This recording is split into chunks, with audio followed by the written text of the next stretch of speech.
wassalatu wassalamu ala asyrofil anbiya'i wal mursalin sayyidina Muhammadin wa ala alihi wa sahbihi ajma'in.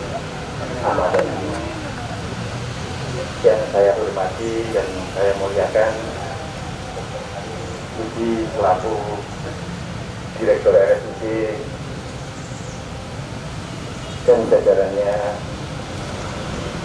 jajaran manajemen Kabid, Kabak, dan seluruh staf, instalasi, teman sejawat spesialis maupun dokter umum, kepala ruang, teman-teman apoteker, teman-teman perawat, security, dan seluruh hadirin yang berbahagia pada pagi ini. Pada kesempatan pagi ini, di Rabu yang cerah ini, mungkin saya tidak akan berbicara banyak atau mengingatkan tentang akreditasi. Cuman saya berpesan untuk diri saya sendiri dan rekan-rekan semua bahwa kita ini bekerja di rumah sakit, di mana menurut Kamus Besar Bahasa Indonesia bahwa rumah sakit itu adalah gedung di mana untuk merawat orang yang sakit. Sakit itu menurut, kalau kita kaji menurut bahasa Inggris, maka dapat ditinjau dari tiga sisi, yaitu biasa kita kadang menyebutnya sebagai disease, kadang kita menyebutnya sebagai illness, kadang kita menyebutnya sebagai sickness. Itu semua kalau kita artikan adalah akan keluar kata-kata sakit. Jadi kita semua merawat orang sakit ini harus secara holistik dan komprehensif. Orang yang masuk di sini ini adalah orang-orang yang susah, orang-orang yang perlu kita perhatikan. Sakit dia dan susah, dan sakitnya sendiri, sakit jiwanya, sakit badannya, sakit waktunya, sakit keuangannya, dan keluarganya pun itu sakit. Jadi kita harus bisa berempati kepada mereka. Saya banyak pengalaman merawat pasien-pasien yang stroke, di mana pasien itu adalah tumpuan dan harapan dari keluarga mereka. Mereka masih usia produktif, usia 34 tahun, usia 35 tahun, bahkan ada usia 25 tahun, di mana mereka adalah tumpuan dari anak-anaknya, tumpuan dari istrinya atau suaminya. Ketika si pasien ini sakit, semuanya akan ikut sakit. Jadi saya mencoba berintrospeksi diri. Rumah sakit ini bisa menjadi batu sandungan kita ke arah yang lebih baik atau ke arah yang lebih buruk. Coba kita perhatikan rekan-rekan kita, senior kita, teman sejawat kita. Apa yang kita kerjakan di rumah sakit, apa yang kita lakukan di rumah sakit itu adalah sebenarnya kita ketika kita akan tua. Ketika kita akan tua nanti, ketika kita akan pensiun, dengan kita semua bisa memperhatikan bagaimana yang kita kerjakan di rumah sakit itu adalah gambaran ketika kita tua. Jadi kita semua ini akan sakit, kita semua akan jadi pasien. Jadi harapan kita, harapan kami, kita yang muda ini juga harus memperlakukan, menghormati yang tua, dan yang tua juga harus memberi kesempatan kepada yang muda, karena yang tua akan sakit, kelak akan dirawat yang muda-muda ini. Saya mungkin ke depan kalau belum sakit, saya akan mempercayakan semuanya dirawat oleh teman-teman yang sekarang masih di UGD, perawat-perawat yang masih muda. Jadi harapan kita kelak kita akan sakit juga kita akan diperlakukan secara komprehensif, secara holistik oleh tenaga kesehatan yang merawat kita. Demikian mungkin mengingat kita bersama, kurang dan lebihnya kata saya mohon maaf yang sebesar-besarnya. Wassalamualaikum warahmatullahi wabarakatuh.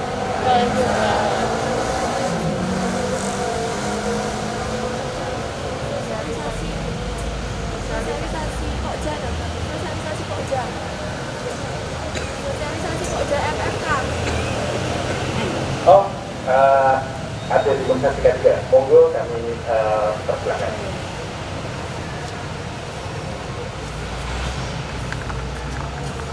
Assalamualaikum warahmatullahi wabarakatuh.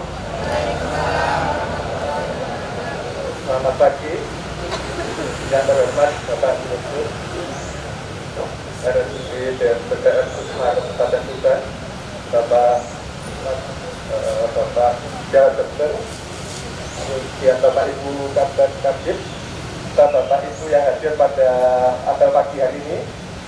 Mohon izin kami dari K3RS akan menyampaikan sosialisasi K3. Jadi untuk akreditasi rumah sakit nanti MFK mempunyai tugas dan tanggung jawab meliputi bidang keamanan, keselamatan, kemudian proteksi kebakaran, juga mengenai bahan dan limbah berbahaya, penanganan bencana dan kedaruratan, kemudian peralatan medis, juga mengenai sistem utilitas, konstruksi dan renovasi, serta pelatihan dan pengawasan penyewa lahan atau tenan. Jadi nanti jam 8 pagi hari ini akan diadakan pelatihan K3, di mana pelatihan K3 ini merupakan salah satu elemen penilaian pada Pokja MFK. Jadi nantinya kami mohon seluruh karyawan, baik yang termasuk tenaga outsourcing maupun penyewa lahan atau tenan, untuk bisa bergabung di Zoom yang akan diadakan jam 8, dan link Zoom-nya sudah dibagikan oleh ini iklan. Bapak Ibu, sedikit kami menyampaikan tentang potret ya. Jadi di RSUD Tuban di sini terdapat 4 titik kumpul ya. Pertama di depan UGD merupakan area titik kumpul untuk area atau ruangan UGD, kemudian anyelir perinatologi atau ruang lili dan ICU. Kemudian di titik kumpul kedua di depan Poli sebelah selatan, ini merupakan titik kumpul untuk Poli sebelah selatan, kantor sebelah selatan.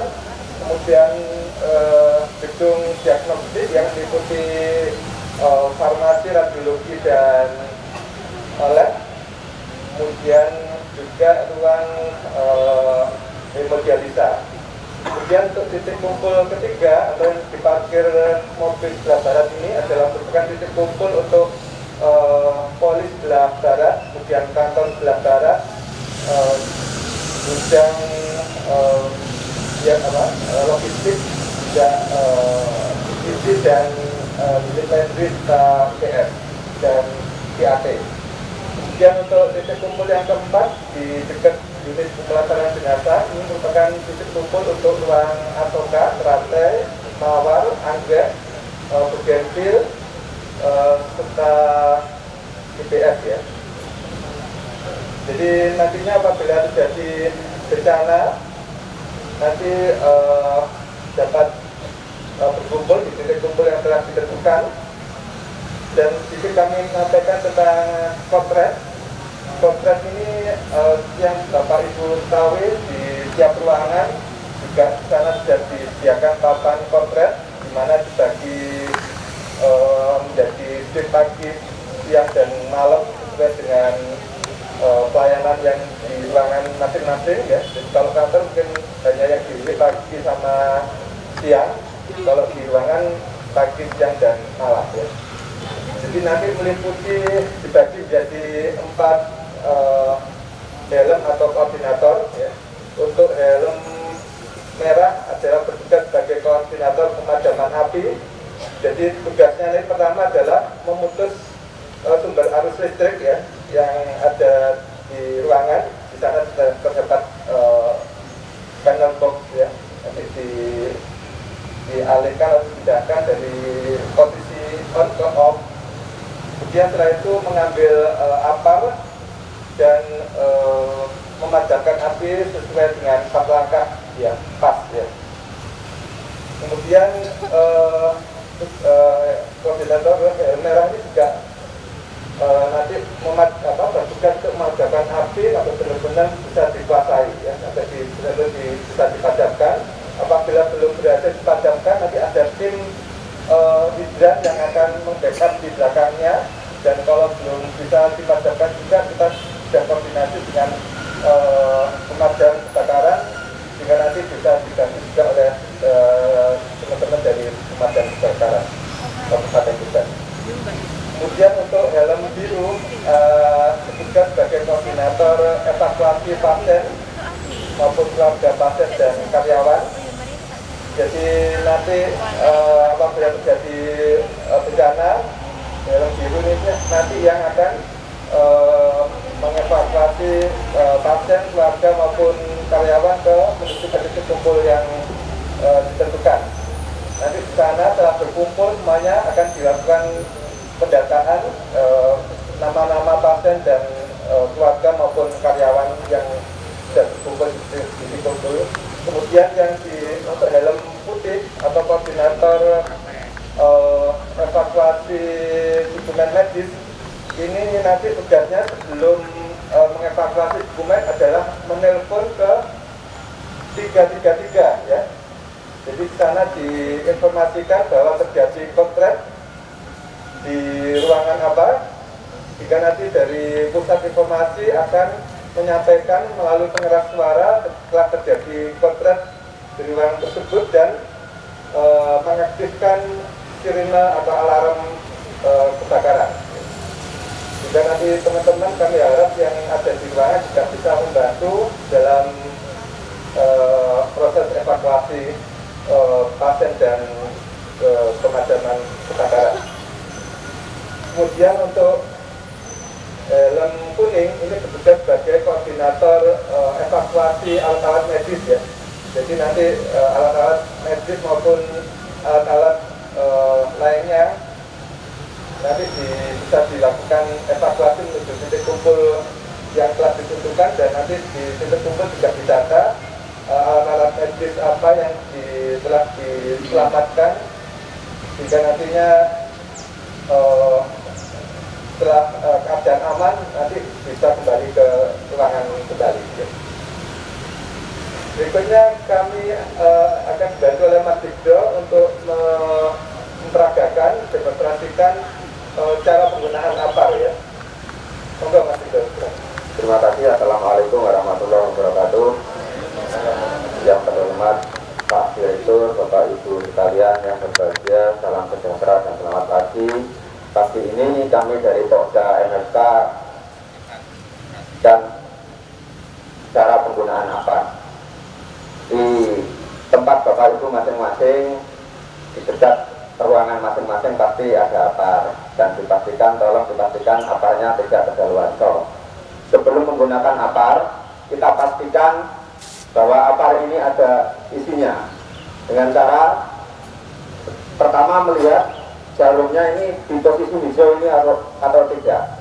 Kalau tidak ada penunjuk ini bisa digoyang-goyang. Ada isinya apa enggak, nanti terasa lagi. Goyang-goyang. Kemudian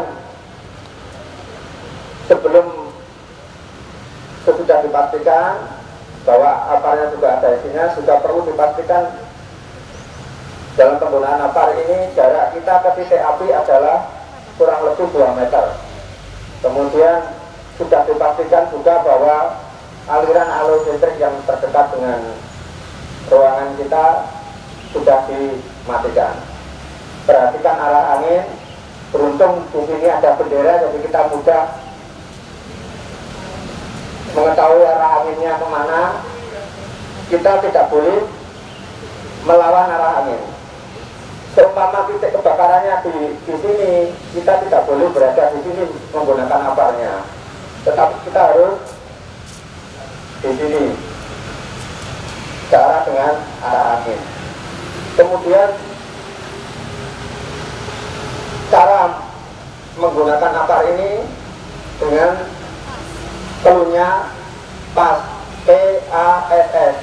P yang pertama, P pegang akar dan cabut punya,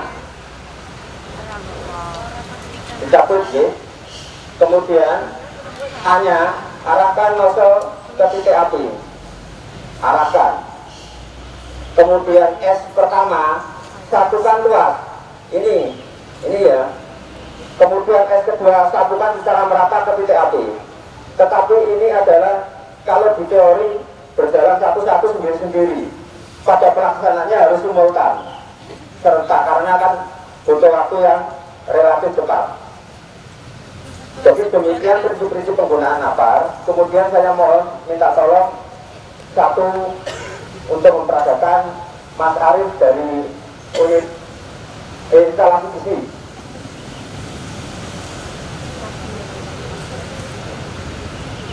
Monggo.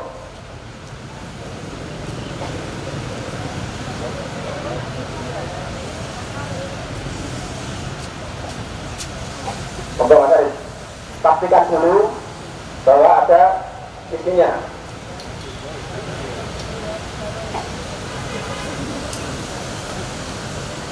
Sudah ada isinya Mbak Arif? Ada. Kemudian langkah pertama pegang akar dan cabutnya. Monggo dicabut. Cabut.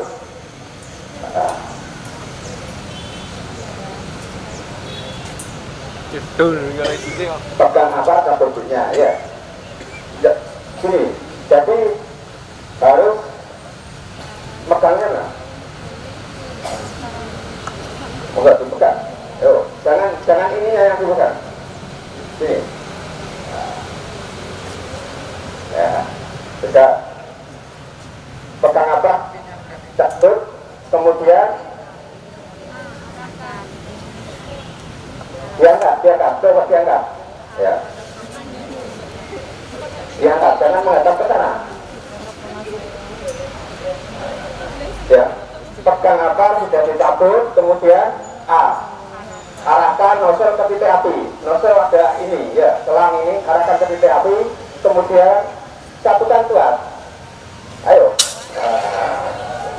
Kemudian tapi ya kalau ada titik api terus disatukan secara merata. Oke. Paham ya? Oke, terima kasih Mas Arif. Berdet ya.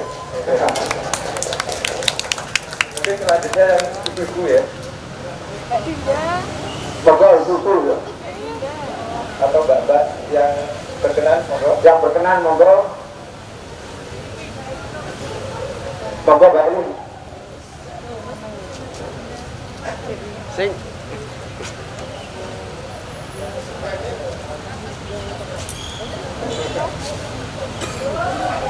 Langkah-langkahnya. Paham. C pertama cabutin, arahkan nozzle ke titik api, kemudian satukan tuas, satukan secara merata. Oke, terima kasih Bu Emin. Terima kasih Bapak Ibu, demikian dari Pokja MSK, kurang lebihnya mohon maaf. Assalamualaikum warahmatullahi wabarakatuh. Saya kembalikan ke Pak Dokter. Terima kasih. Terima kasih Mas Dito atas demonstrasi penggunaan APAR. Jadi tambah sedikit, jadi untuk APAR untuk mengecek apakah terisi atau tidak, pertama adalah dilihat dari indikatornya tadi kan, jarumnya berada di warna hijau dan dapat goyang-goyangkan juga, nanti akan terasa ada perpindahan massa atau isi, hingga nantinya itu dapat dipastikan bahwa APAR terisi ya. Terima kasih atas perhatiannya. Jadi semoga apa yang kami sampaikan bisa bermanfaat ya. Sebelum kami tutup, kita yel-yel ya, biar semangat. Ada sudah Tuban? Yes. Lulus akreditasi? Yes. Paripurna? Yes. Ya, terima kasih semuanya Bapak Ibu. Assalamualaikum warahmatullahi wabarakatuh.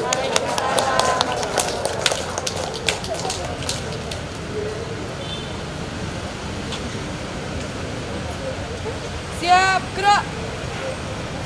Berdoa dong. Sebelum kita tutup sampai pagi ini, mari kita tundukkan kepala kita, Al-Fatihah.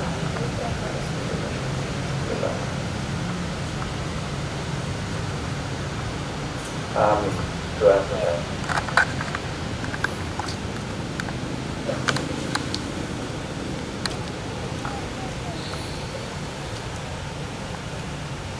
Apabila selesai dilaksanakan, laporan selesai. Bagian. Dibacakan kepada pembina apel. Hormat, gerak. Tegak, gerak.